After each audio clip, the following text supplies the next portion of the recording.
বছর আমাদের প্রথম জামাই ষষ্ঠী হওয়ার কারণে মা প্রচুর রান্নাবান্না করেছিল আমাদের জন্য। তো সেগুলোই তোমাদের সাথে শেয়ার করব বলে আজকে আসলাম। কিন্তু মা অনেক কিছু রান্না করে উঠতে পারে না, কিন্তু তা সত্ত্বেও এবছর প্রচুর রান্না করেছে, সেগুলোই তোমাদের সাথে শেয়ার করব আজকে।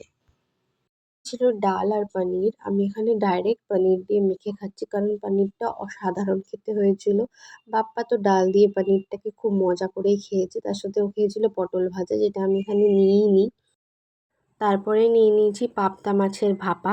এখানে পাবদা মাছ ভাপা করেছিল মা, যেটা খেতে আমার তো অসাধারণ লেগেছে, মাটনের থেকেও বেশি ভালো লেগেছে আমার এইটা। তো তারপরেই নিয়ে নিয়েছি এখানে চিংড়ি মাছের মালাইকারি। চিংড়ি মাছের সাইজগুলো একটু ছোট ছোট ছিল, কিন্তু তা সত্ত্বেও মালাইকারিটা দুর্দান্ত খেতে হয়েছিল। বাপ্পা তো চিংড়ি মাছ খেতে খুব পছন্দ করে, সেই কারণে মা চিংড়ি মাছটাকেও এখানে রান্না করেছিল।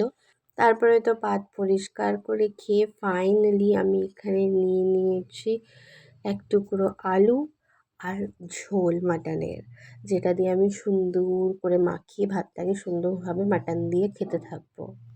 মায়ের হাতের এই পাতলা মাটনের ঝোলটা আমি আর বাপ্পা যা দুর্দান্ত খেতে ভালোবাসি না, কি বলবো। তারপরে এখানে হয়েছিল আনারসের চাটনি আর রসগোল্লা। তোমাদের কেমন লাগলো অবশ্যই জানিও।